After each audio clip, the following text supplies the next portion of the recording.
Greetings. Welcome to the Captive Desk. And join me in welcoming Brently from the Punk Apostate channel. Hello, Brently. Hey, how's it going, man? Thanks for having me. This is awesome. and I see folks already joining us in the chat. Good to see everybody. Hello. Hey. Right on. Tons of mice. I haven't seen him in forever. How you doing? Yeah.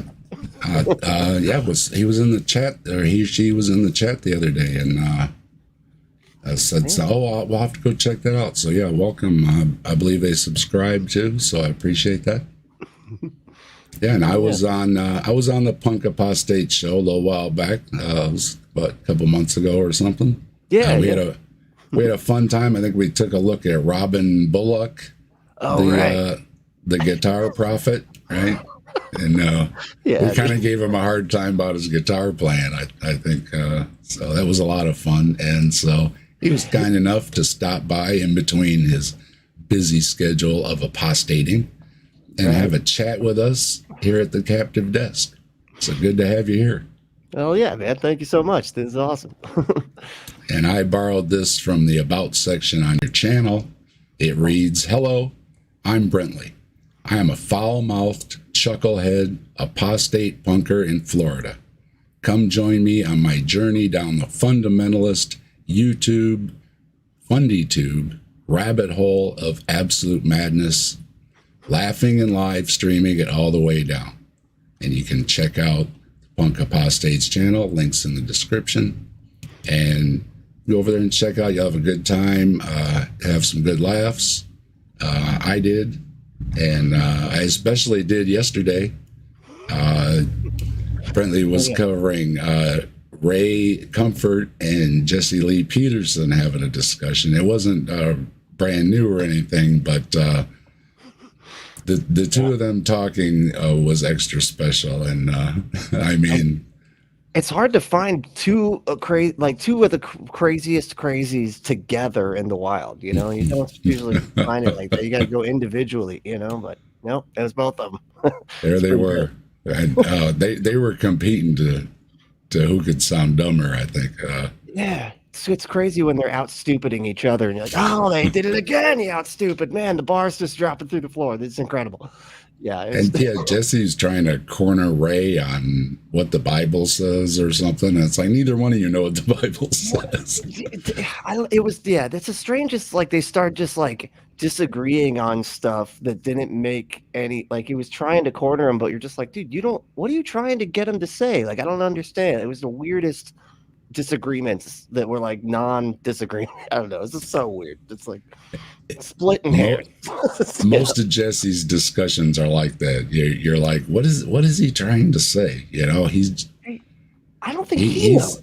Does he is know? Special. No, I think he has, you know, a list of those talking points that he's got to throw in. You know what I mean? Dog whistles, whatever you want to call them. And that's what's in front of him on that little laptop or thingy he's got in front of him, that tablet or whatever. Right. It's his list of things, and he's just I'm gonna say this about this person, that person, this group of people, whatever.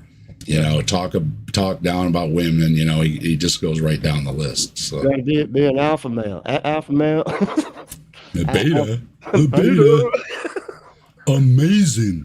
I always feel so right. It's the hardest, and I put the disclaimer at the beginning of the show because I was like, when I'm making fun of him, I'm not making fun of all special needs people. I know it sounds like a hate crime, but I'm doing an impression of this guy. I'm not from just the one guy. I'm just doing his impression of him. That's it. Right? Yeah, dude. But I do want to just we are going to talk a little bit about your channel. And stay tuned, folks, because we have a little bonus Punk Apostate special shorty coming up. First, when I have somebody on, like, you know, get to know you a little bit about yourself. So, Brently, if you would please, could you share a bit about yourself, starting back when, you know, how were you raised? Was it a religious environment? You know, a little bit about family and friends and, you know, school, hobbies, stuff like that. Give us a little bit about yourself. Go ahead and take a few minutes. You got the floor. Sweet. Yeah, no, so I was homeschooled, right? I was homeschooled like the whole thing. I think I did like 1 year in elementary, like really young, like kindergarten or first or something. But and that was at a Christian school too. So they taught the same kind of crazy nonsense. But I was homeschooled. I was like taught like in science class, like why science isn't science, all that type of stuff. And like literally had like like the dinosaurs were on Noah's Ark in my science class, learned stuff like that. So just absolute nonsense, and leaves you very unprepared for the world, right? Because they're all their schooling was not to prepare you for reality; it was to just drill in. You better not leave the religion. You better not leave the religion. Just be this religion forever, and try to hiding any kind of other information. So when you're raised that way, it makes it very difficult to tell the difference between fact and fantasy because everything, you literally believing in demons and stuff like that. So these monsters were real, like just everything's real, right? So I got into like conspiracies and all that type of stuff, right, as I was growing up. And it just, I just had no way of knowing what was true and what wasn't. So just it was all based on, did I like the person that told me? If I like the person that told me, then it's got to be true, right? And that's sort of like the system that they set up when they make, when they they teach you to use that kind of epistemology, which is just like, are the pastor's right? And we all like the pastor, so it must be true, kind of thing. And so from there, I kind of, was growing up and everything. But like when I was going into my teen years, we it was like a punk kind of church, like it was the Calvary Chapel movement, and they are very fundamentalist, but they're not that big on clothes. So like that was that. I don't know if you familiar. There's like a movie that just came out about it recently called what the fuck was it called? Jesus Revolution, I think it was called something like that. And it's just about the guy, and he was all like, it was during the hippie movement, and it was all like, oh, these hippies don't have any place to go, so we're going to let them come to our church, and you don't have to wear shoes. And he washed everybody's feet in a really creepy, weird. I don't know. It was just a weird movie, but like the whole thing is like they don't care about clothes, right? Like come as you are, kind of thing, right? And so we had like a skate park at the church and everything. I played in a Christian punk band. We were just like, we had leather jackets and mohawks and stuff, but like punks for Jesus on the back of the on the back of the jackets and stuff like that. Yes. So, and I think they just saw it as sort of like a witnessing tool. We also had like this ministry that we we're a big part of downtown. It was like called the Refuge, and it was like it housed homeless folks and everything. And then it would do punk shows on the weekends to kind of pay for the stuff. They would, and the homeless people a lot of times would help work the shows. They would be roadies and stuff like that. It was actually a pretty cool little thing, little ministry. The guy that ran it was a pretty good dude. He was a humanist and everything. Pretty good dude. But yeah, and so I was, part of all that type of stuff.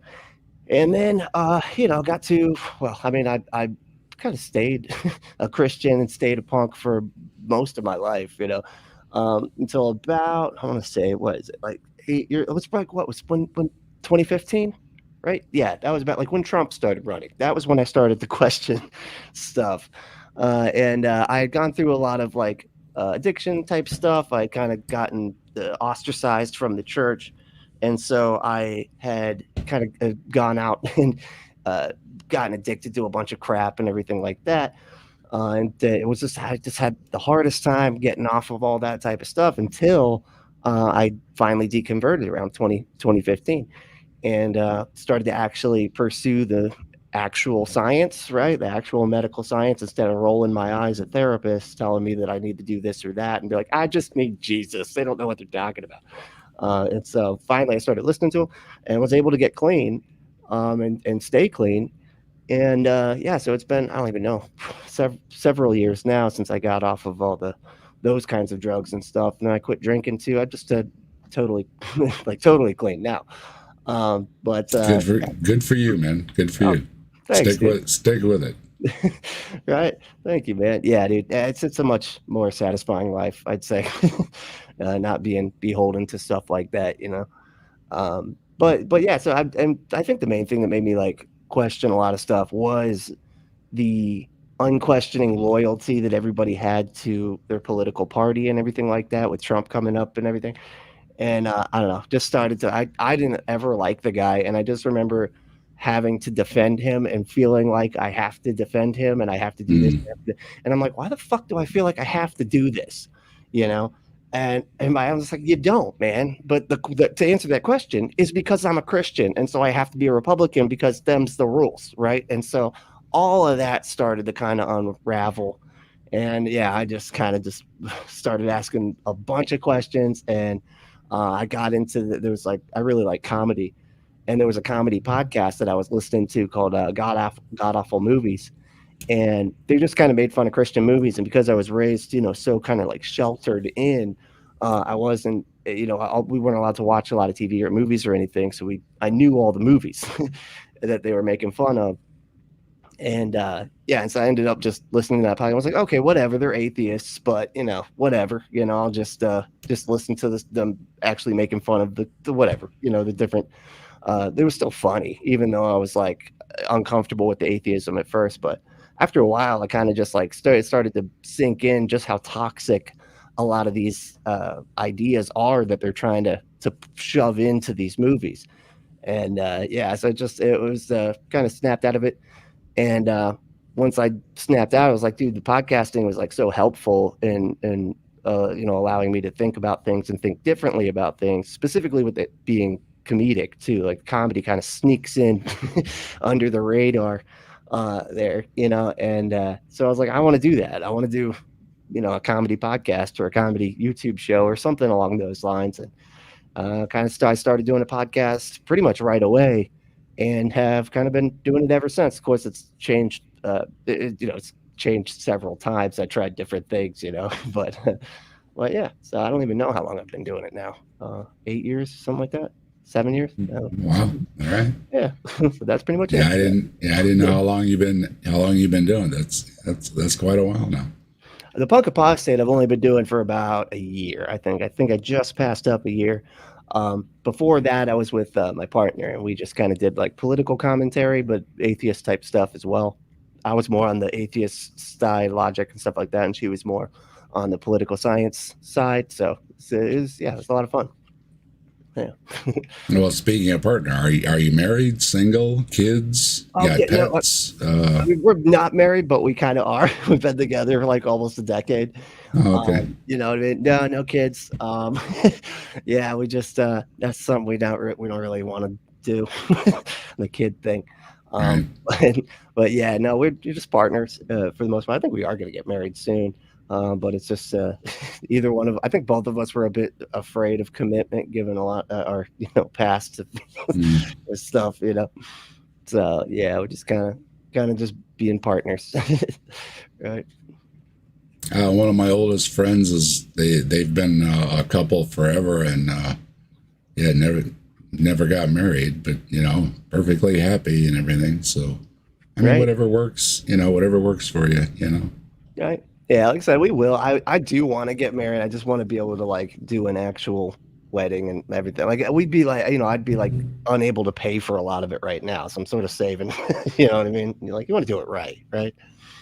So. Well, and with your, that's one of my questions was, about your music and your hobbies. Obviously, you were playing in a band and everything. So what kind of music style was it? What kind of influences did you have, for your music or whatever, favorite bands, that kind of thing? Right. It's punk, definitely. And I like just about all punk, but my favorite is like the 90s era speed punk, kind of like NoFX, Bad Religion, do like Rancid too. Stuff even though I wouldn't consider them speed punk, but they're still in that same time period, right? Pennywise, bands like that. I don't know. It's like really fast, really hard, but they can kind of sound sort of poppy and melodic too at times. So it's nice little half and half, real tough, but still melodic and pretty sounding sometimes. And I themed the background for Brently here. We're at the punk show, so everybody rock on out there, right? So. Oh yeah, that's awesome. Love it. I went to a bunch of concerts. I liked heavy metal and stuff. I went to a lot of rock concerts when I was younger, and yeah. That again, it's like you start getting to that age, and you're like, it's tough doing these concerts. It's hot in here. I used to be able to, fight my way up to the front row, and get right by the stacks and everything, and then man, it's hot in here. Oh my gosh, yeah, it's I need to go sit down. I like NoFX did their final tour down here a couple months ago, and we went and saw it. It was awesome. It was like Pennywise, NoFX, and Less Than Jake, I think, was there too. And yeah, that was the most recent show I've been to, and oh my god, I was just exhausted, man. I could barely it's just, I went into the pit for like 2 seconds. I was like, nope, can't do that anymore. Can't do that anymore. That hurt like way too bad, way too quick. I don't know. I do not remember this being like this. Yeah, that's it. It's just that one day when you're like, ow, It's like, I used to be able to do this. Why does it hurt now? That's the day. Okay. Did that guy have spikes on his bracelet? He had spikes on his bracelet. That's funny. Who would do that? What's wrong with these kids? Jeez. Right, exactly. Yeah. Oh man. But yeah. So but there was like I think because they were so, been around for so long, there was quite a few of us old punkers just like being in the same boat, just all kind of looking at each other like, yeah, I can't do that anymore. Yeah. Guess we'll be in the back. So that's it. What exactly then is a Christian punk song? Do you have a title with a few words or something? Like Christian. Well, I don't know. Have you ever heard of MXPX? Nope. Okay, because they were Christian when they first came out, and I think they even admitted to this, that they just used the Christian labels because it was easier to get out there. It was like a lot less competition, right? Obviously. There was a South Park episode where Cartman did that. He just basically took other songs, he just changed the words to Jesus or whatever, and yeah. I mean, that's what they do, dude. Like there's always a Christian everything, right? There's a Christian version of literally everything. Even a Ouija board, although I think that's just an atheist joke. I'm not sure, but it is available on Amazon. It's a Holy Spirit. There's quite a few different religious games and stuff. I got curious one day and was looking around. Yeah, so it's interesting, the kind of pushing the limits on bad taste, I think. But yeah. Right. Yeah, it's yeah, and it's always terrible because they don't care. They don't care about making good art. Like the art is secondary, right? It's the religion that they're trying to just shoehorn in, and so they'll just fucking throw shit together and be like, "There you go, there's a Christian song," and it's just like, "Would you write this in 5 minutes? Like, how is this bad?" Right? And you don't think that's possible with punk. You think like, oh man, they got like it's a 4-chord band, whatever, and we'll just throw it. It's somehow terrible. Like, is it somehow still like awful? It's like they did the thing, they did the 4 chords, they screamed over it, but it still sounds terrible for some reason. It's because, again, well, the Christian words are just really cheesy sounding. Like it's really difficult to make that shit sound cool. But and then also it just doesn't. There's no heart in it. I don't know. It just doesn't feel right. Like they don't care. Yeah, punk for me was like the Ramones.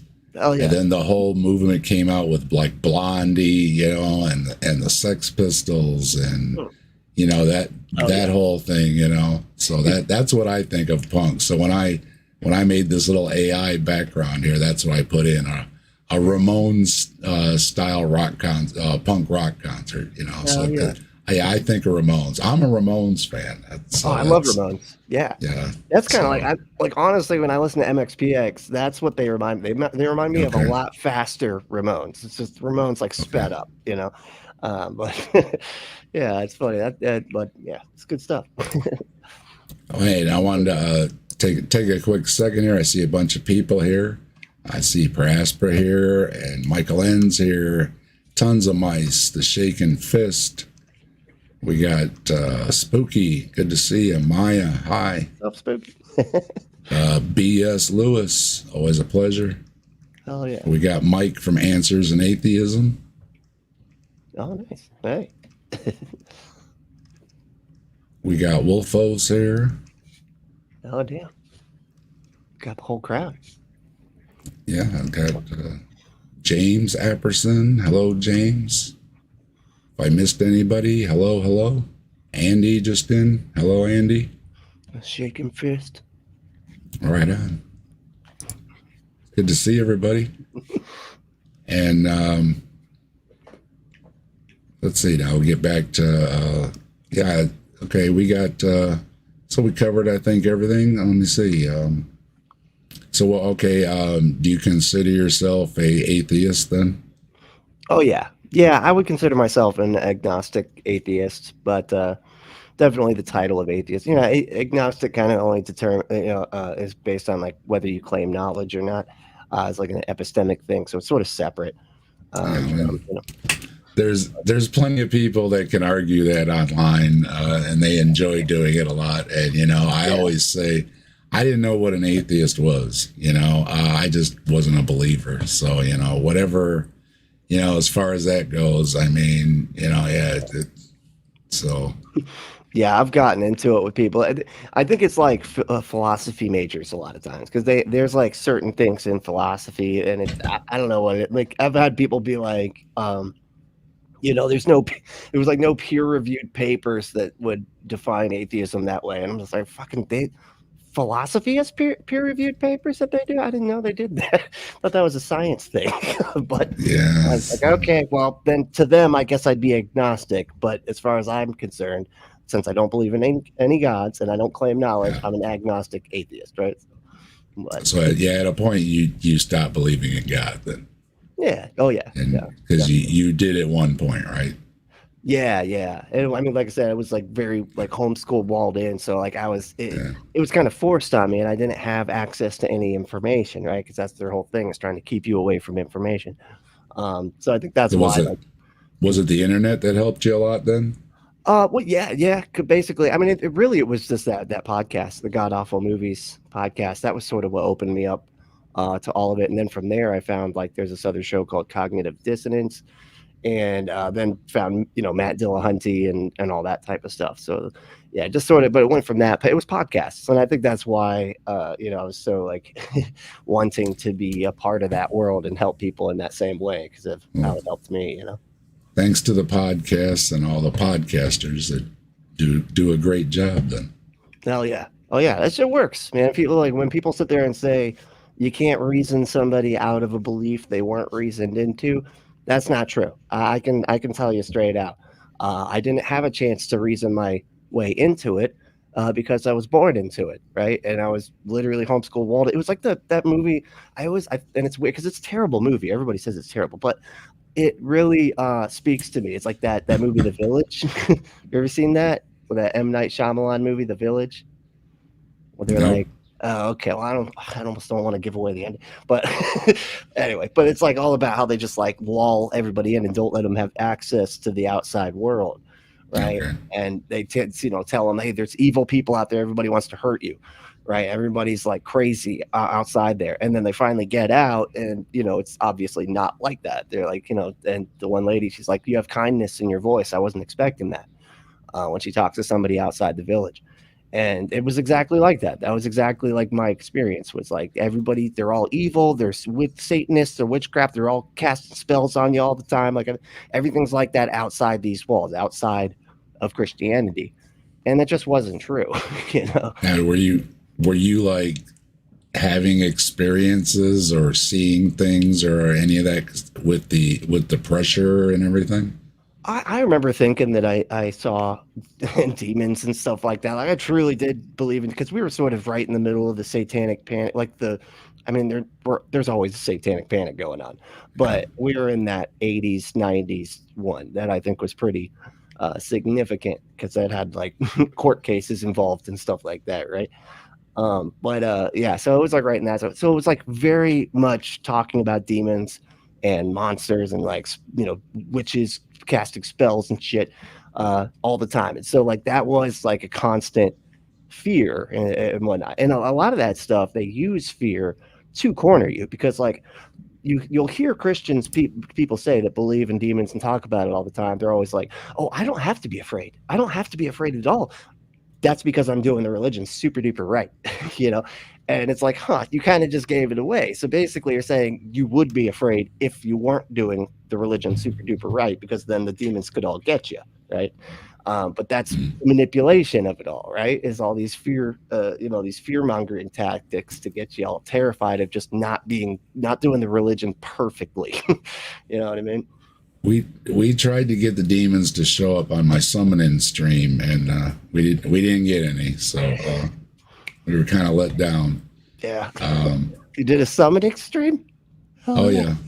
Yeah, for Halloween, I figured, what could I do, right?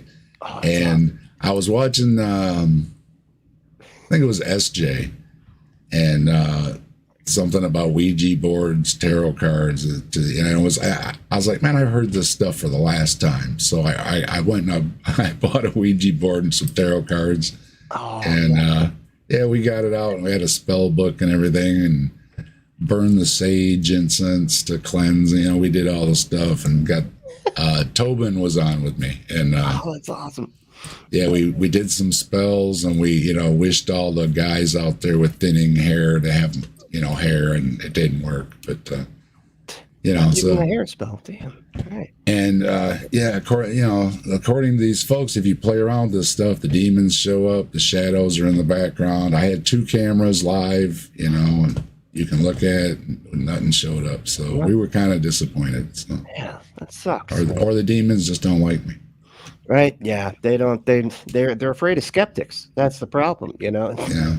Why? Yes. Well, there's always a meme goes around that says, "Why don't atheists ever get possessed?" And, right. Yeah.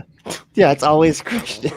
It's always Christians. Ironically, it's gonna. I see a deconverted man here, and let's see, where was it here?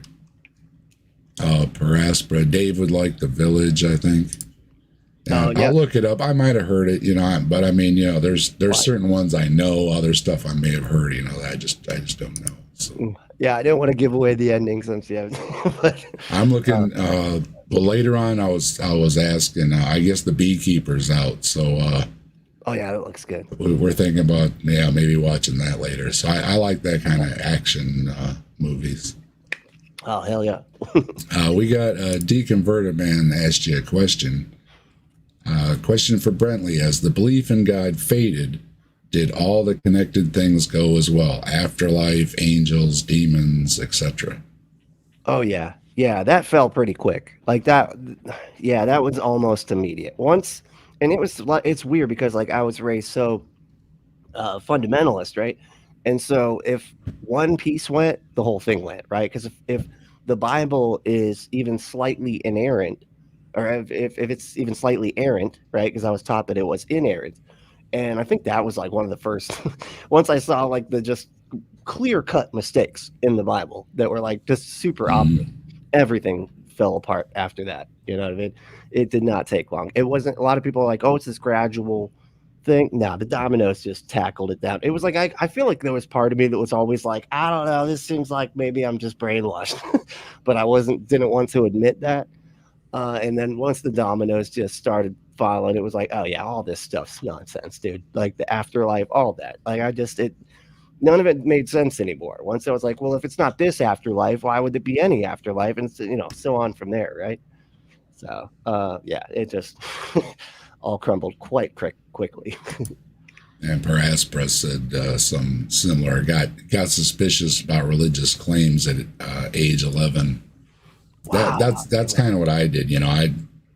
It's I always tell everybody, I kind of started relating the Bible with like Aesop's fables, Right. That it's a book about things, but animals don't talk, right?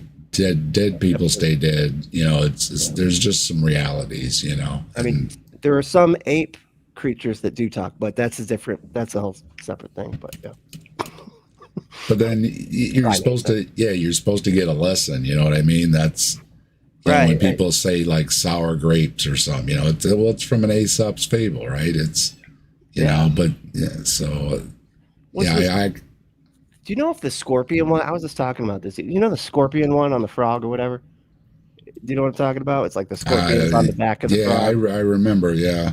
Was that in Aesop's fables, or is that? Like, it seems to be. Really? It seems familiar. Right? Yeah. I was trying to figure that out the other day. But yeah. But yeah, it's like you learn something from these stories about the talking animals and stuff. And that's exactly what the Bible was like. Except that I think a lot of it was intended to I don't know. I mean, I think a lot of it was just intended to keep people in the belief, right? Just a lot of fear-based, shame-based stuff like that. The scorpion and the frog is an animal fable which teaches that vicious people cannot resist hurting others, even when it is not in their own interests. Yeah, that's that's one of those stories of its nature. It's not. Yeah, it's got nothing against you. That's just its nature, right? Right. Yeah, it's like that's what I do. I sting things. And let's see. Like I say, we did the summoning stream, and Mike didn't grow hair. Oh man. We tried. We really tried. I love that too. Answers in Atheism. That's great. Love that. Mike's great. Go check out Answers in Atheism if you aren't subscribed over there already. Brilliant. Mike's got a great channel over there. You can find me over there sometimes, talking with Mike and Scott Duke and other guests over there. He has a lot of different conversations, and he has one coming up. I believe it's Tuesday at 1 o'clock my time, something like that. He's going to have a live stream going on. So, go check that out and subscribe with a bell so you get notified over there of what he's got going on. Oh, yeah. Right on. Spooky's got Mike's hair. Oh, that's where it went. All right. Well, there we go. Should have known. Spooky's always stealing stuff like that, you know. Deconverted Man concurs with his question and your response that he's said, once the dominoes fall, the dominoes fall. Yeah, we got Lazy Satan here. Lazy Satan. What's the South Park say? meant to be there. Yeah, this party I had to attend. I understand. We're not going to question Satan's duties or anything. Yeah. But that is going to come up here in a minute when we're going to cover a little video. We're going to do a little special apostate in here in a moment. So that I believe that comes up. So. Oh no shit! Really? Hell yeah. Let's see. From Wiki, it goes back 1933 Russian novel. Okay. Oh, no shit. Not an Aesop, but similar. Huh. Like an earlier version of it. Huh.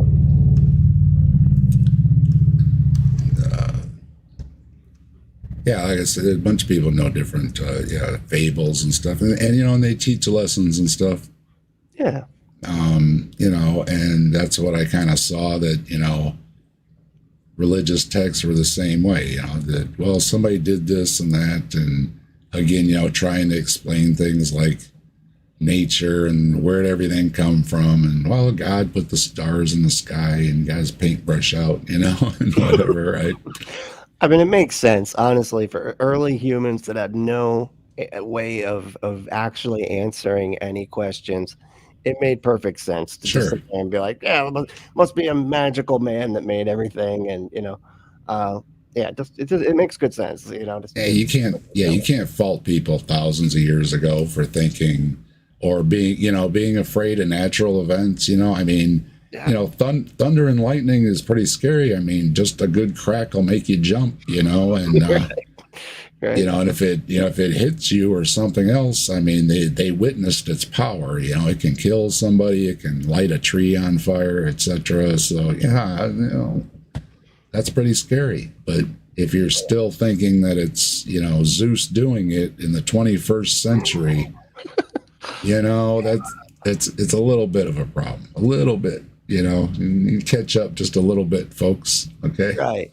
Yeah. I mean, it's just like, it always makes me think when you hear people talking about like Jesus sacrifice and all this stuff. I always feel like it's like somebody coming up and be like, "Oh, look, we got a volcano down the street. We got any virgins? Because like hurricanes keep coming through here, and we just need to pitch a virgin in the volcano, I think, and that'll take care of it." Well, it's like we don't have to do that anymore because we have Kat Kerr with her magic stick that waves it at hurricanes, right? That's right.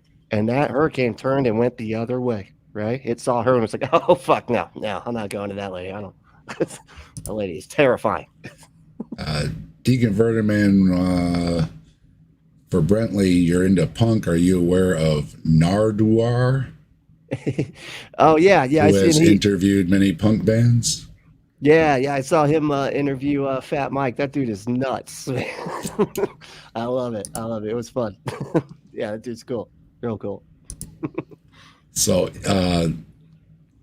speaking of, what are some of your favorites that you've covered? I know you like Kat Kerr, and Ray the Banana Man. Oh yeah, he's my favorite. That's you have Ray emojis, I believe, right? Yeah, with him, I have one where it's Ray Comfort with a banana mohawk. Yeah. Okay. One of the viewers made it, and I was like, "Oh, that's so good." It's like I have to do that, or requested it. That's what it was. Like, he needs a banana mohawk, and I was like, you know what? You're right. He does. We need to do this now. Like we were saying, you covered Jesse Lee Peterson and Ray Comfort talking to each other yesterday, and it seemed to be a competition in who could be dumber. If you could get two dumber people in a room, you'd be hard pressed to find two dumber people than Ray Comfort and Jesse Lee Peterson talking about religion. Right. Yeah, dude. And why didn't you deck that woman? Right. Yeah. That was funny because he just hates women. Jesse Lee Peterson, more than anything, hates women. That's just his whole bag. So yeah, he was like, "Why didn't you beat her up? You should have beat the woman up. Why you can't let the woman beat you up? You a beta male? You a beta male?" Yeah. Dude. Is there any other ones that stand out? Any of your favorites that you've covered? Well, more recently, I found this lady because of the Telltale channel. It was Julie Green. Now she's quite entertaining. Prophetess. Yeah. Yes. Pro-Trump prophetess. Prophetess. She was cool. And then another one also is a lot of fun. Is Maria. What is it? She has like 5 names. Maria Colvin Hill, something like that, or Maria. Anyway, she likes to do these. She pulls up all of these videos of like the clouds and stuff. She's like, "Look, there's a spaceship right there. Look, you can see it's like the shape of a spaceship." It turned into a different shape. That sounds like Gina. Gina, thank you. Yeah, Gina Maria. Gina with the short do. Yeah. Yes. Yeah. Oh my gosh, she is like she's one of my favorite dudes. She's also one of those ones that thinks if you over zoom in till everything pixelates, that's really what you're seeing. They don't understand focus. What? So if let's say you get a telescope out, right? Yeah. There's a certain point where it's in focus. Yeah. Well, they keep going until everything just blows up and they get all these wild pixels, and then they're saying like these are all the real things that are out there. All these little dots or something or others. This is what the universe is made of, pixels. I bet you didn't know that. Logic has covered her a couple times, and he's like, look, send me an email or this. He goes, I know a little bit about optics. I can give you some basic lessons on how to adjust your stuff. You're doing it all wrong. Dude, Logic is hilarious, dude. Nick, my partner Nikki, she's convinced that it's Seth Rogen with a mask on, because it does sound a lot like Seth Rogen. Like, wow, that does. Wow, okay, yeah, you might be right. Like, got it. I believe Logic says that if you go looking, there is a video somewhere out there without a mask on. That's the only details I ever heard. So I guess there is something out there somewhere where you can see, but otherwise, I believe he manages a restaurant or that kind of business. And he didn't want folks to know, or something like that. I think was his thing. Yeah, I've heard a couple things about when people ask about the mask and stuff. He's, I don't want people to know who I am. Yeah, which I totally get now. Actually, that's some well, and then but you had Prophet Azad was always blocked out. Now he's live, showing who he is. He doesn't care anymore. They don't care anymore. Paula Gia, started doing a lot more lives than being animated. Viced Rhino. Oh, that's right. Yeah, he used to be a Rhino. Yeah, he was just the Rhino. Well, that's where I got the idea for my captive desk, because Viced Rhino was an anagram for Eric Hovind. Oh. So when I couldn't think of the name of my channel, I started playing with anagrams, and that's where I got captive desk. So I got that idea from Viced Rhino. No shit, that's awesome. I had no idea that Viced Rhino was an anagram. Eric Hovind. Yep. Wow. Or Eric Hovind. Okay, I was gonna say, wow, that's too funny. So yeah, I put in. I was trying some Bigfoot stuff, and I kept getting things like Blue Igloo, and it's like people aren't gonna know what the heck that is, So I put in Skeptic Dave, and it came out Captive Desk, and I was like, and then when I thought about it, it's like captive audience desk. Right, I'm sitting here at my desk. Oops, I'm sitting here at my desk with my computer. So, so that's how it ended up. So. That totally works. Yeah, I was. So thanks, Viced Rhino. Right, I was totally scared to put Skeptic in my name. I was, I feel like that puts too much pressure on me to be smart or something. I don't want. I don't want. It was too blendy. I mean, there's a million skeptics, and Dave. There's too many Daves, and you can't compete with like Professor Dave or anything like that. You know what I mean? So let them. They can be Daves, and I'm Captive Desk, but you can call me Dave. So it still works out. Right. So what's going on over at your channel? Are you liking what you're doing? You want to do different things? What's in your mind for your channel? Yeah, I mean, I'd like to experiment here and there. I'm trying to do different pre-recorded type things, and I just I love doing my lives and everything, but I really do want to try to start doing. I'm just so ADHD. That's the problem. Is that it's really hard for me to sit down and focus on doing pre-recorded type stuff. But I'm working on it lately, and I think I've got I got some different stuff in the shoot there coming down. But I don't know. It's got all sorts of stuff. Speaking of coming down the chute,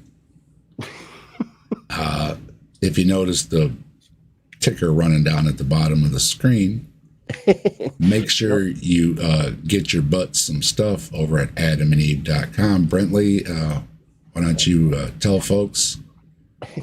Yeah, you can get 50% off almost any one item, 6 free movies, 3 free gifts, and free shipping on the whole order if you just go to adamandeve.com, enter code word Brently at checkout, and get your butt some stuff and stuff your butt. Get your butt some stuff. Help Brently out. That's right. Yeah. And we got B here. We got Logan. Hey, good to see you, Logan. Christopher here. Bunch of folks stopping through. Good to see everybody. Paul here. Great to see everybody. Thanks for stopping by. Chris Moore's here. Good to see you. Yeah, a lot of folks. Thanks for stopping by. And you got anything going on any other channels or anything like that in the works, or are you just doing your thing right now?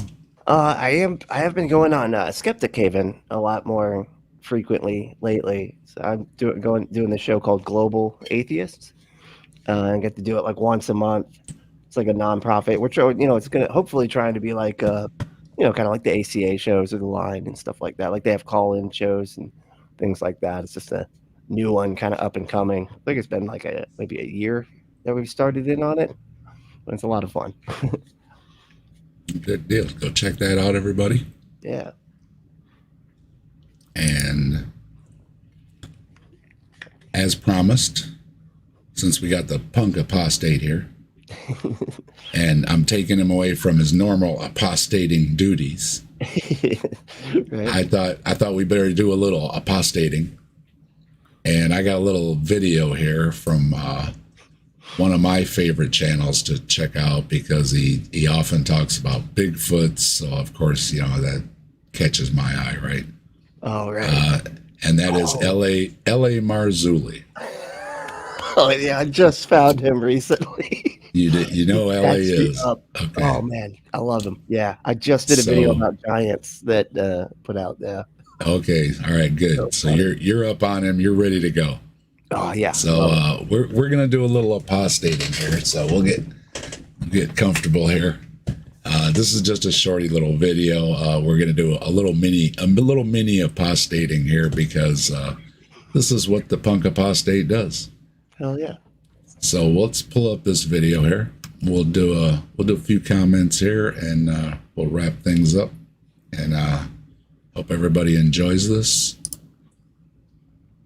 Oh yeah, there's the remote. Yeah.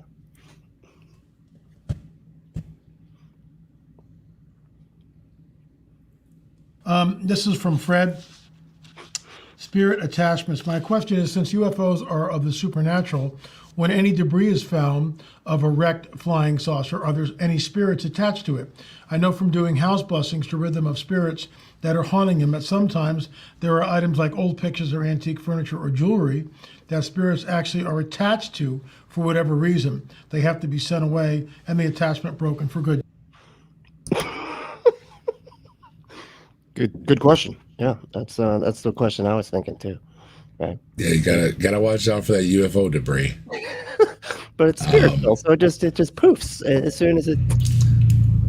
Well, was he saying that it had demons attached to the debris, and so if you touch it, you go. Yeah, he'll explain a little bit more what he means here. Okay. But according to Hugh Ross, it's all invisible. That's why they find the craters but no debris. So these two might want to sit down and have a little discussion, to get this sorted out. Right. Yeah. Can learn a little thing. Yeah. B Captive Desk is an anagram for Skeptic Dave.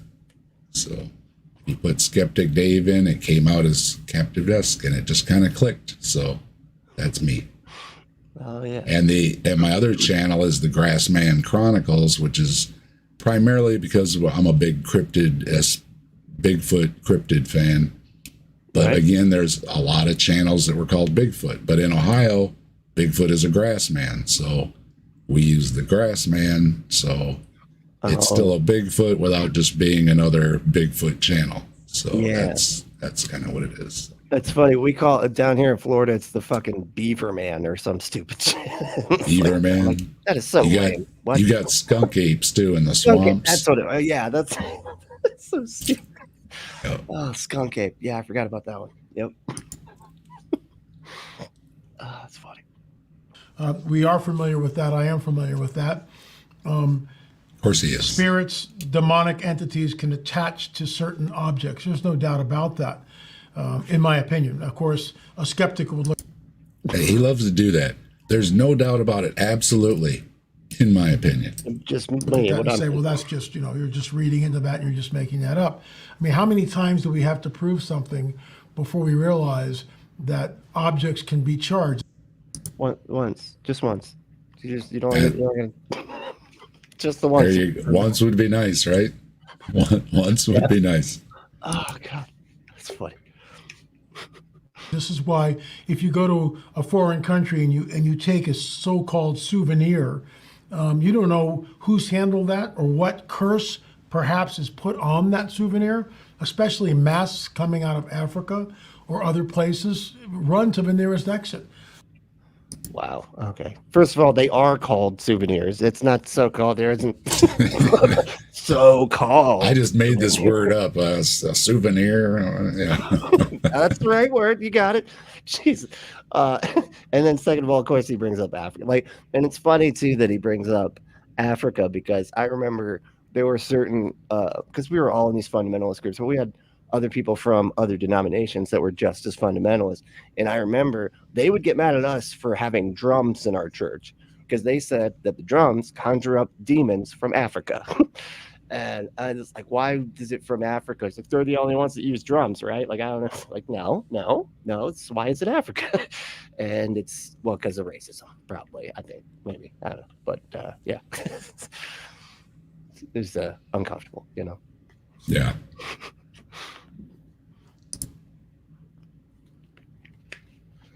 Look, shamans and witch doctors and those who partake in occult activities, they know exactly what they're doing. They're in league with the dark side. There is a supernatural world that surrounds us. So yeah, objects can certainly be charged. The late Russ Dizdar and I talked about that numerous times. As far as the UFO wreckage and the metal, that's different. Oh, okay. Those aren't Okay, charged. so yeah, right. They could be charged because they're supernatural, they're demonic, whatever. But the UFO stuff is different. So okay, so he's not in the aliens are actually demons league that I'm usually familiar with. Oh, yes, he is. Oh, yes. Oh, okay. But they just don't charge the debris, I guess. They don't. The demons don't get stuck in the debris, I guess. And yeah, him and his late partner, whoever he mentioned there, I don't remember the name there, they have proved these things are charged, and I'd like to see that. I guess you got to buy the DVDs. Right, yeah. So you get like a little pop when you get too close. You're, ow. It's like in the winter when you have socks on and the carpeted room. I'm not really sure on what the specifications for the charge is. Yeah. I'm sure it's a supernatural charge that you need one of those supernatural ghost hunter meters for or something like that, because I know he has a dedicated laboratory to these things in his shed or something. So, right. I mean, maybe the debris having to pay for services rendered or something, right? They were charged. I don't know. Let's see what else he's got to say about it. Because, like the metal that we discovered in our Roswell series, shameless plug, we discovered 2 pieces of metal in the debris field buried about 6 to 8 inches below the surface. And the one piece of metal, when Frank Kimbler gets it out, he goes, wow, this thing's been buried a very long time. They didn't get it all. And we tested the metal, and I'm not going to tell you what the results of the metal testing is. You got to go and rent the DVD, for crying out loud. Everything can't be for free. Ah! What was that mind melt at the end? Quit asking me for free stuff. I charge for information like this, bucko. Okay? Trying to get free. But I like the way they pull something out of the ground. They say, wow, this is real old. Yeah. Detailed analysis there. Detailed analysis. It must have been old. You're like, why did they just shut up? This must have been old. And it's like, yeah, it was a long time it was there. Don't ask how I know that. Because the reason is I don't. The EMP meter was rolling off the scale or something. I don't know. Right. Yeah, the dowsing rods, man, they were losing it. I'll tell you one more story. I received a bone sample from a renowned archaeologist, and I received it. We were doing DNA testing on it, and I had it in the house. Indiana Jones, obviously. He's talking about it. He's renowned. Indiana Jones. Yeah, first of all, I would like to know what renowned archaeologist is sending L.A. Marzulli anything. Right. Right. He's like, he said I'm not allowed to say his name because he said I'm just too embarrassing. Anyway, I'm not going to mention his name. Yeah. And there again, my joke about doing stuff in his shed. They're DNA testing bone at his house. At his house. Huh. And now we're going to hear how he prepares the sample. Are you ready for this? Oh boy. Yeah. Okay. And that night, I had really very, very oppressive dreams. And I woke up going in like, Lord, what the heck was that? And the Lord said, you got little logic in the house? Get it out of there. See, this thing's bad. So he's got to get it out of the house. No more DNA testing this bone in your house. So we're going to move it. So I brought it over here into the studio, and I actually took the sample, and because it was just fragments, and broke that into two separate piles, and then sent them to two different labs. Okay. He smashed it into piles and sent it to labs. Okay. In his studio. So now, he is sending it off to labs then. Okay. I guess. You probably know who Ron Wyatt it was, right? A fellow that claimed to find everything in the Bible. Oh yeah, I just did a video. That was the first time I'd heard of him. It was just a little bit ago. Yeah, and he said that he found like where the Ark of the Covenant or whatever. Yeah, it was everything, yeah. Directly below Jesus's blood dripped on. It was so stupid. There's videos of him doing his experiments in the living room where his wife is preparing slides and stuff, and they're just doing it like on the table. She doesn't have any gloves on. You know what I mean? It's just, they're just kicking it in their living room, testing DNA. Why don't you believe us, right? Yeah, just contaminating everything. That's so funny. Oh, God. Here's the deal.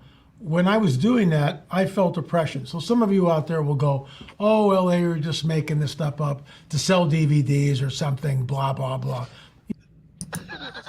We would never accuse you of that, LA, as you've got your DVDs sitting there in front of you to sell them, saying, I'm not going to answer the question. You have to buy my DVDs. We would never accuse you of doing that. He's breaking con man rule number 1. Don't ever cede any ground to the skeptics, okay? Stop being like, oh, you guys think I'm making it up. Well, I felt a feeling, and it was oppressive and everything. So it's like, dude, don't say anything about like making stuff up. Don't just even mention it. Doesn't exist. Nobody makes anything up. You're just telling the truth. Like that. Yeah. Well, the chat seems to be agreeing with us that these folks are amusing. Yeah, Ron Wyatt is may rest in peace. Ron passed away, but if you don't know who Ron Wyatt is, I did a video on it with Joe from the Kentucky Atheist. We talked about Ron Wyatt's discoveries and what some of the people say that worked with him and got ripped off by him. So take a look, judge for yourself. Okay, that's what they say. They were there, everything. They knew the guy. So he reminds me of. Have you ever seen the Peter Jackson King Kong? Mm-hmm. Remember that movie? He's just like Jack Black in that. You know what I mean? Like he's all just not. Do you take a check? Yeah, I will pay you with a check. That is right. That was him. I love that movie. I think that's his best movie. Absolutely, 100%. Yeah. And all the stuff in the jungle with all the animals. It was just great movie. Yeah. Very good. Yeah, loved it. Folks, believe what you want to believe. There's always trolls out there. That's what happened. I'm telling you the absolute truth. Objects like this, ancient bones, so-called elongated skulls, which I believe might be the remnants of one of the Nephilim tribes that fled the Levant 3,500 years ago. These are charged objects. So anyway, that was a long answer. Let's move on. It was, but there's a lot to get to. And I cut down some of the rambling. Okay, so this is most of his video was that first email he's got there. Wow. That's funny. And of course, he's always pushing buy his gold things at the beginning and everything, because the world's going to end. So make sure you got a bunch of gold. And that never made any sense to me. Why would gold be worth stuff if the world ended? I guess you'd throw it at people or something. It's happy. You can hit them on the head. Yeah. I got a lot of gold. Ooh, good for you. Can you eat it? Can you drink it? Right? I can understand people with the preppers. You know what I mean? I can understand if you're stashing food and water, even if it's not the end of the world. People in hurricane areas, earthquake areas, it's not a bad idea to have your stash, right? Right. I can understand, but I've never understood why you need a garage full of gold, I think they think that it's funny because I think they don't realize that gold is valuable for the exact same reason that paper money is. We all decided. We all just as a species sort of like, yeah, that's worth something. That's it. It's exactly the same as paper money. And you got to check yourself too. I mean, if you really think you're the biggest, baddest MFer out there and nobody's going to come take your stuff, okay. But most of us ain't, okay? The big bad ones are going to show up and they're just going to take your stuff. You know what I mean? So let's not have a Mad Max world, okay? Let's just not do that. Let's just not do that. Let's not try to make that world come true and then prepare for it. Like, let's maybe stop that from happening. Yeah, that'd be great. All right, we're going to do another one here. This one may maybe be a little better. This is from Fran, and she writes, well, I don't know whether it's a man or a woman, but it's from Fran. I have heard you on various talk shows, and I'm trying to grasp the idea of actual physical UFOs, as I have always been taught that they were basically optical illusions created by Satan as part of an explanation for the disappearance of the church at the rapture. If they are physically real, help me please understand the following. Who made them? Where are they made? And for what purpose? Thank you. So, look, I don't have all the answers. Nobody does, okay? Especially you. You don't have any answers, but yeah, no. But this kind of sounds like what you were saying, that everything is demons. It's all demon. This is all, that was kind of his, what was it, Fran? I think that was Fran's same environment as you were talking about, right? It's obviously the aliens are made by demons to fool us. That was when the rapture happens, people think it's demons, and we didn't really go up to Jesus. And it's like, isn't the purpose of showing off that you're all going up to Jesus, and you got left behind, as in the Left Behind Christian movie series, right? I mean, there's this thing called the Day of Wonders, right? And that's what I always had associated it with, because in the end times, there's the Day of Wonders, and it's like when Satan, like, what gives everybody like magical, woo, like whatever, makes everybody go, oh wow, and be like, this Satan is something else, man. He's actually not too bad. You know what? He should rule the world, actually. And maybe give us a mark on our hand or on our forehead. Don't know who's going to pick the forehead. Just weirdos, probably. I don't know. But and that was like that whole thing. It had to do with that was like a good man. It was so funny too. I think it's one of my favorite Christian movies. It's called. It's like with Gary Busey, and I think it's called The Tribulation. And man, it is hilarious. Like where he goes into a coma. At the beginning, and then he wakes up and like everybody's got marks on their hands. It's all like in the distant future, right? He like slept through the Antichrist taking over the world and all that, right? And they like go over. Good time to take a nap, right? Right, yeah. It's like perfect timing. Yeah, he like wakes up and they all had these computer games that they put on their head. And it had to do with like the Day of Wonders and stuff. It was just a fun movie, but it's terrible and it's a Christian movie, but like it's really funny. It's Gary Busey. It's great. It's great. I love it. It's like good bad or bad good or whatever. I don't know how you say. But I just remember them doing that. It's the Day of Wonders and stuff. But they always talked about those signs and wonders in the heavens being Satan. So yeah.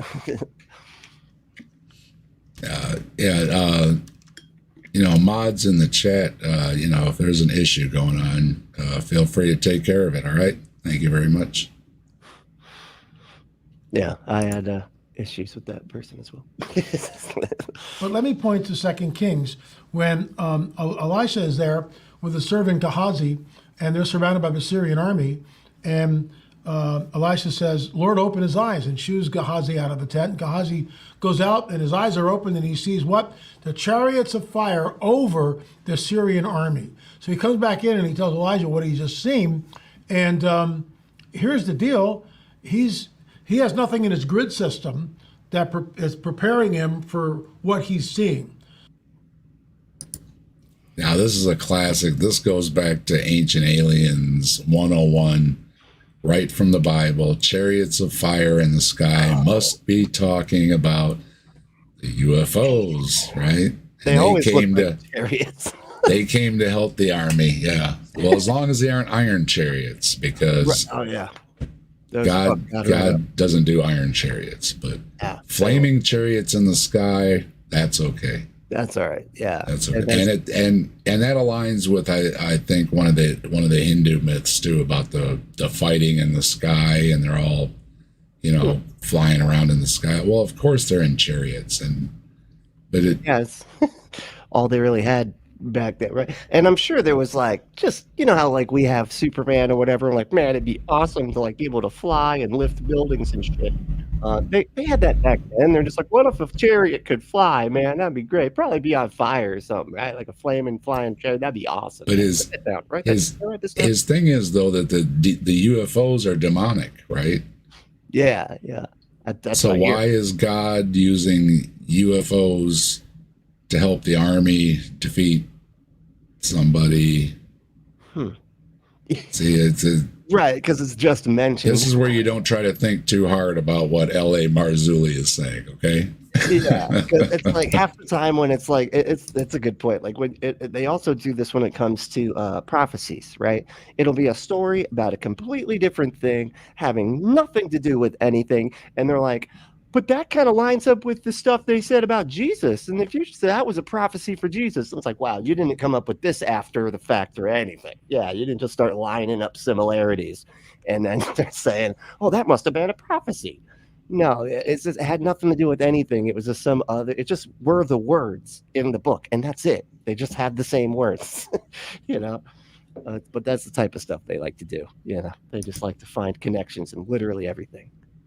So he knows that the mode of transportation in his era is the chariot, and all light is from a fire, torchlight, campfire, whatever. There are no incandescent light bulbs thousands of years ago. They're not there. So what does he see? What does he call it? A chariot of fire. Now, obviously it's a chariot of fire, but his light bulb comment. Now, LA believes almost anything, okay? Anything and everything. Yep. But he doesn't think there were light bulbs back then? Why not LA? I mean, God couldn't make light bulbs? I mean, that seems pretty basic. Yeah, I always have a problem when these folks who will believe in all kinds of things will say, but they didn't have any light bulbs back then, Yeah. They built the pyramids with modern cranes and lasers and everything, but they didn't have any light bulbs. And it's just, isn't that silly that they would have light bulbs? They were flying around in the sky, but they didn't have no light bulbs. It's right. It had to be, they used fire instead of light bulbs on the fucking spacecraft. Yeah, well, it's like he's trying to interject something to say, look, I'm talking about reality here, right? You know what I mean? Obviously they didn't have light bulbs thousands of years ago, but they had spacecraft. Right. Well, and it could be. Right. I mean, it would be silly though if they had light bulbs. Right. I mean, I wonder if because he has the hardest time explaining things. So I wonder if he's trying to say that they couldn't say light bulbs because they didn't know what that was. So they just described a light with a light bulb as chariot of fire or something. Do you think that's what he's getting at?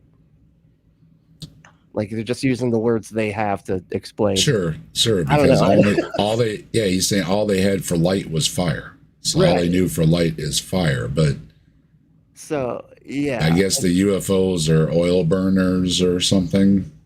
Right. a big oil lamp with some stuff on there.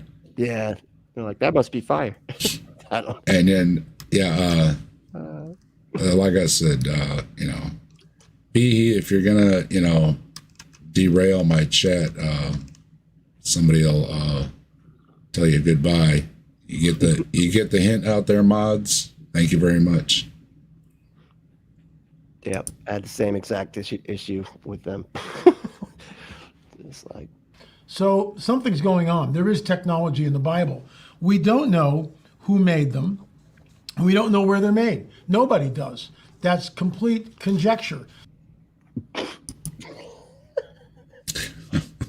That part is conjecture. All the other stuff is not. The rest of it is fact. It's fact. He loves that conjecture word too, and it's like, yeah. Yeah. Sorry, B. Goodbye. Yeah. Could they be made in the second heaven? Yes, absolutely. See, the problem is that the church has a very truncated view of the supernatural. So when we get into stuff like this, and these are great questions. Who made them? When was the last time anybody sat down with Beelzebub and had a conversation and asked this guy questions? We're not going to get him. Well, I could tell you, actually. I was at a Ouija board the other day. He popped out. We just started hanging out, right? And, he told me exactly. No, I don't. We got to ask him when it was made. Is that what it's saying? That's what Satan said in the chat earlier, right? He was busy, right? And I said, that's going to come up because, see, this is why we can't just ask Beelzebub, because he's busy. He's busy, man. He's got, he's got lots of rock concerts to go to, and goat what else? Right?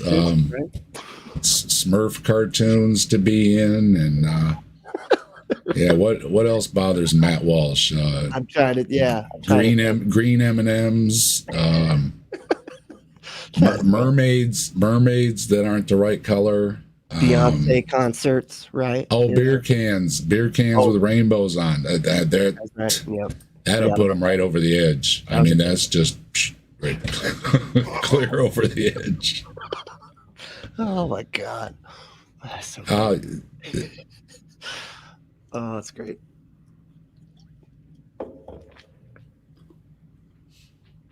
Yeah, you're always welcome, Lazy Satan. Yeah, Lazy Satan. There you go. Yeah, and the Blaster Master's here, and and I got rid of B. You're not going to insult my friends here in the chat. That's just not going to happen. All right. So I don't know where you're getting that. We're having a good time here. We're laughing, and we don't need no buzzkills. I mean, that's just. He was like crying that I banned him from my channel as well. I'm like, well, let's see. Well, I wonder why. I wonder why, right? Yeah. I mean, we're here to have a good time. We ain't doing that. We can argue that crap another time. We're not doing that right now. Yeah, exactly.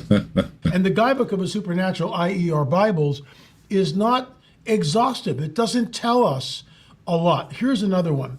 When Daniel was praying to the Lord, an angel was dispatched immediately to him. But it takes that angel 21 Earth days to get to Daniel. And when he finally arrives to Daniel, he says, hey, I was dispatched 21 days ago, but the prince of Persia basically restrained me. What? This is like Lord of the Rings. It's like there always has to be a big journey, right? Now, hey Joe, good to see you in the chat there. Hey, Kentucky Atheist here. Yeah, I don't know if redirected worked or not. You have to ask folks in the chat. Did anybody get redirected? Joe was trying it out for my channel. Let him know in the chat there. Yeah, so that one I had no idea what he was even talking about. Like 21 days. Why does an angel get beamed down and then it takes it 21 days to walk somewhere? Not don't have this magical teleporting powers yet. God was working on that. Yeah, or if don't they fly too, or right, or just appear in a beam of light or something? Yeah. Other times they do. The aim is terrible. The aim from heaven is terrible. Right. It's yeah, like good luck. Here's a compass. When you get there, follow the compass, right? Yeah. So it's like light speed, but you just end up anywhere. Like, shit, I overshot again. All right, try this again. Run it back. Jesus, that's funny. I couldn't get through. I had to get Michael and his fellas, and they came in and they fought. This begs the question on so many different levels. How do they fight? How does Michael and his angels fight with the Prince of Persia? How does that work? Why can't the angel is trying to get through to Daniel? Why can't he just do an end run? Well, the Prince of Persia doesn't need his help. He's got that sand that stops time, right? And it's like it's got a little like thing. It slows down time stuff. So he doesn't really even need Michael's help with that sucker, right? And again, Satan seems to have a lot more power than God does, because there's all these obstacles. Well, yeah, you can send your angels down here, but I stand by the gate that you can't get into town or whatever because I'm guarding the gate. It's like, why didn't you beam down on the other side of the gate? Right? Yeah, that's an easy way around this one. God's always setting himself up for a fail. Right? Yeah. What is that? I always wonder if he's just a showman. And he's like, there would be no action if we didn't have a conflict. DM's got it right. I bet you'd like to know the answer. It's in my DVD. He did lower the price, though. He said they're like $5 or something. So if you got $5 burning a hole in your pocket and you want to watch one of his DVDs, I guess I can't stop you. I wouldn't spend the money, but I mean, he'd have to drop the price. Nobody uses DVDs anymore. Okay, who has a DVD player? I don't. His garage is filling up with DVDs. Next to all those Amway products, Next, he'll be on one of those storage shows where they buy a storage unit, and it's going to be full of L.A. Marzulli DVDs. Yeah, Skin So Soft is in there too. Because in my opinion, there's a gateway there, and that good angel has to go through the gateway to get to Daniel. Who's protecting that gateway, that portal, that fallen entity, the Prince of Persia? That Prince of Persia has never been deposed. Think about that.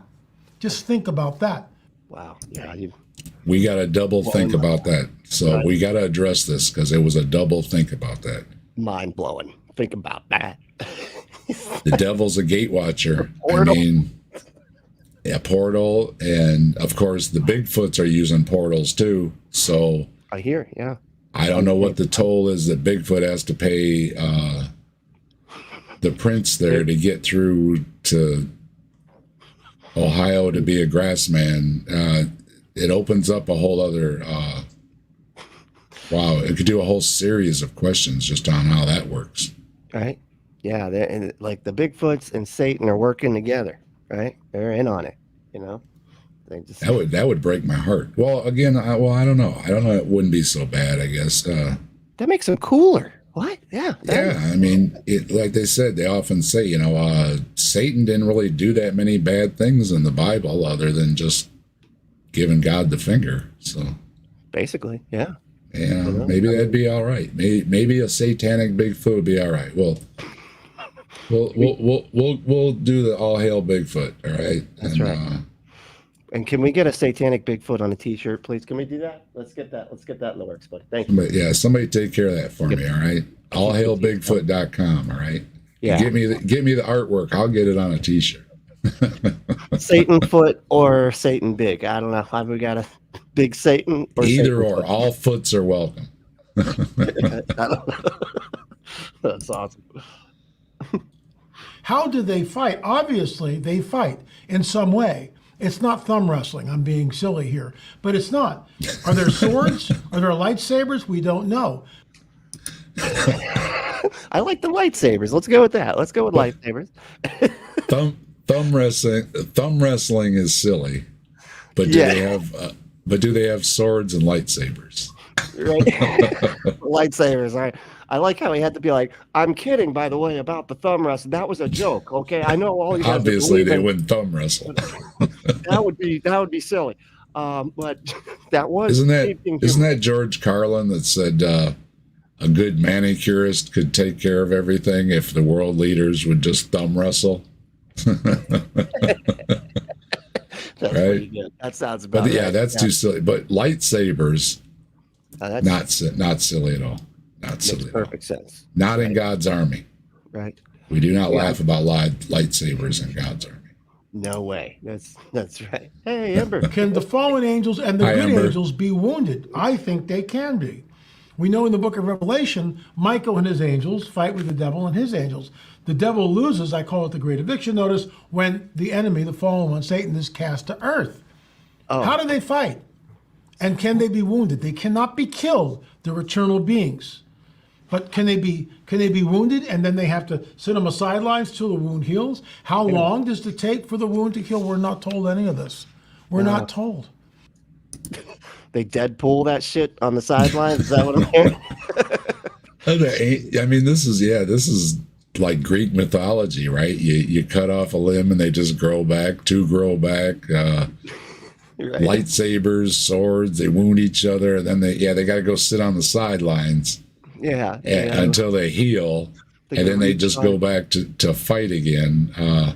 They go back to they respawn back at the checkpoint. Yeah, well, it's in numerous movies where they have different immortal beings and they're fighting each other, and at some point they realize, how long are we going to do this? Right? We can't kill each other, you know? Yeah, that's like I think my favorite part of the first Pirates of the Caribbean, where he steals the thing and he's like, well, we just two immortal beings in an eternal fight. He's just like, yeah, I guess, I don't know. Yeah, something to do, I guess, right? got eternity. I guess we're just going to sword fight, you know. Gotta keep our cardio going, I guess, you know.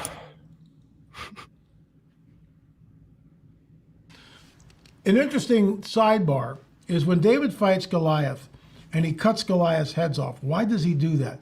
Because he knows if he just wounds Goliath, Goliath perhaps can regenerate, but when you decapitate them, can't regenerate that. That's conjecture on my part. Anyway, Fran, for what purpose? To go from the second heaven? Why are they created? To go from the second heaven to earth, to pass and to fly around the planet very, very quickly. They move at the incredibly fast speeds. Shit, of course, and they land somewhere that takes a 21-day journey.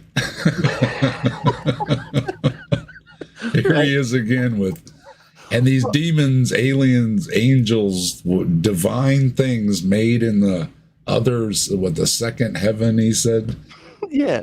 And these things, they're all wobbly and they're crashing them and everything and stuff because flight school's non-existent, I guess. Yeah.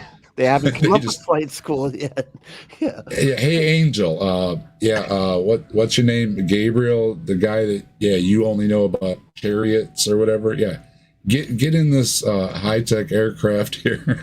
Right. And try to land a little closer than a 21-day walk. Okay. He's just doing circles around the earth by accident. Jesus. And also, was Goliath supposed to be a vampire? Was he a vampire? Why would you need to cut his head off? Because he'd come back to life. He was just a giant. Yeah. And I don't know. And why can't your head regenerate? Good question. What was it? Men in Black. Remember, kept blasting that pawn shop dude, and his head kept growing back. Right? Why is it your head can't grow back? It's all supernatural. Just grow. If you go like the Hydra in mythology, if you cut off the head, two grew back. Right? So. Right. But all of a sudden here, you can't grow a head back. So yeah, it's crazy. We're at the last one here, and then we're going to wrap these things up. I told Brently we're going to not go over an hour and a half. So we're going to do this last one here, Brently, and we're going to hit it right on the marker. All right. All right. Sounds good. So let's continue. This is from David from Sarasota, Florida. That's not me, by the way. Not in Sarasota. This is not a ringer, okay? This is not me, okay? Hey, we know that Satan could only do to Job what God allowed him to. God knows all and sees all. The enemy does not. What is your take on God, on what God is allowing here with these possible fallen angels or demonic entities manifesting in the backyard in Vegas? Gary Stearman, elder brother, Prophecy Watchers, the host of, came up with a very interesting position on that. He said, maybe these guys jumped the gun. It's possible. Maybe they manifested and they weren't supposed to manifest, number one. Number two, maybe the craft that they were messing around in malfunctioned. And we know that can happen. Happened at Roswell. Was it deliberate at Roswell? In my opinion, it was. The late David Flynn believed it was too. Remember, during the Roswell 1947, the 509th Bombing Group is the only atomic bombing group on the planet.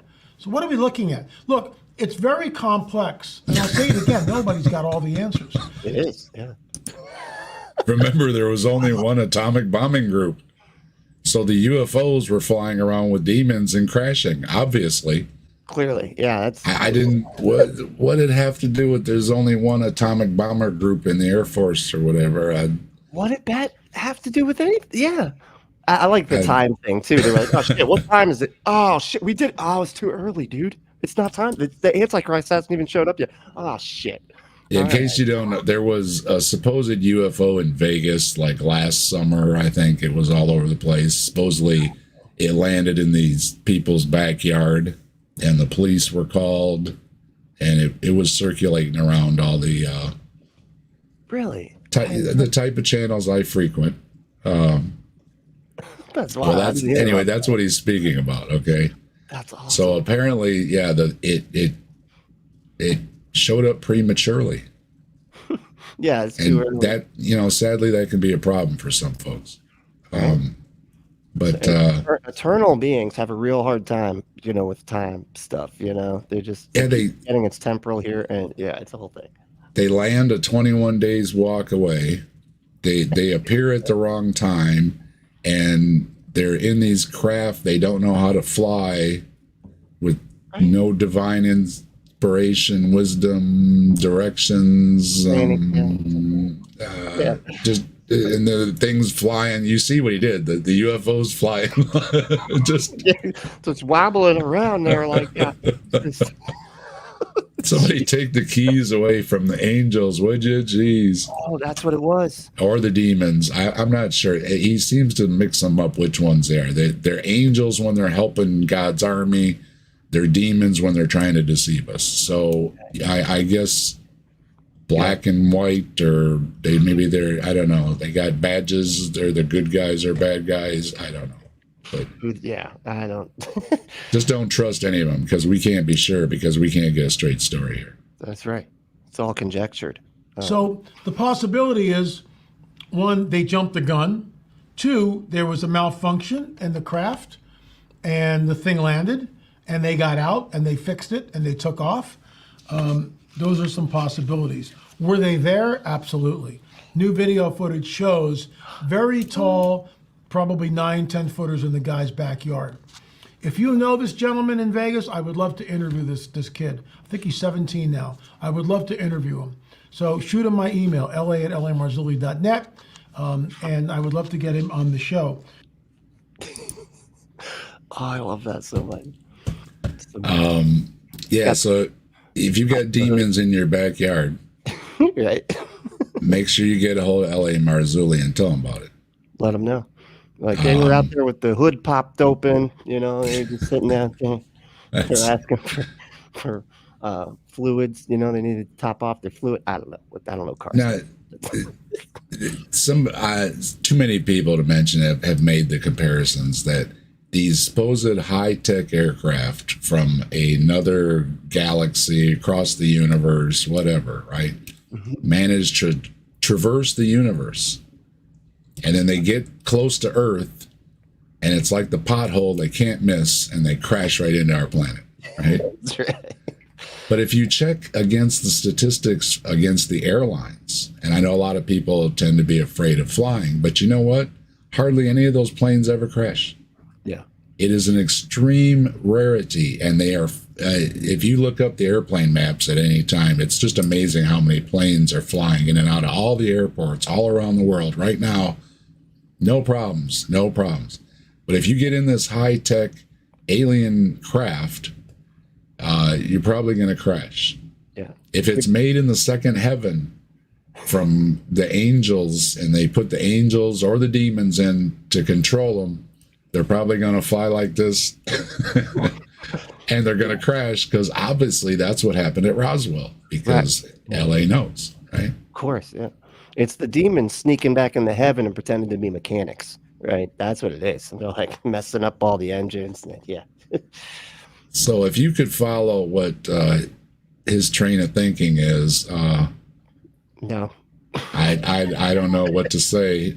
Maybe you should go on his show, but as Brently just found out, just discovering this gentleman, he's really hard to follow.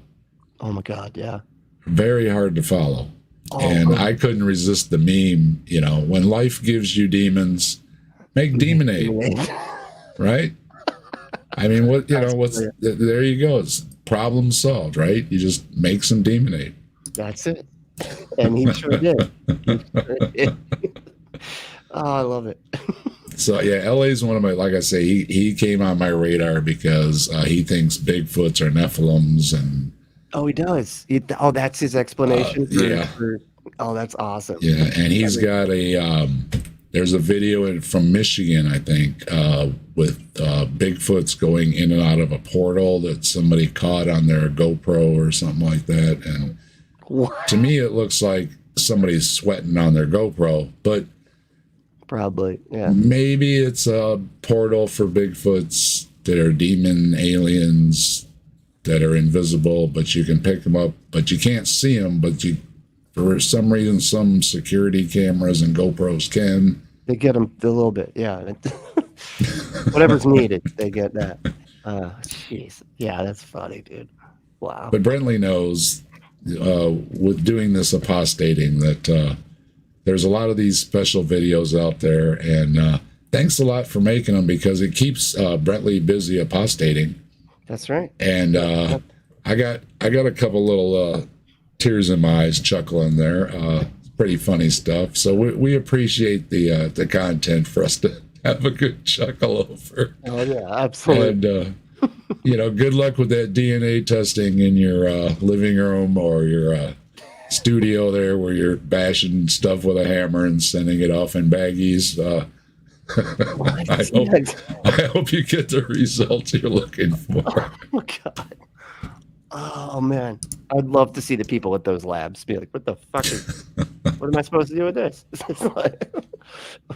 And one more time, I see Doorknob here. I see Ember stopping by, Native, Speedy, bunch of folks joining us, Blaster and Wolfos, and Deconverted Man keeping the chat going over here. I see.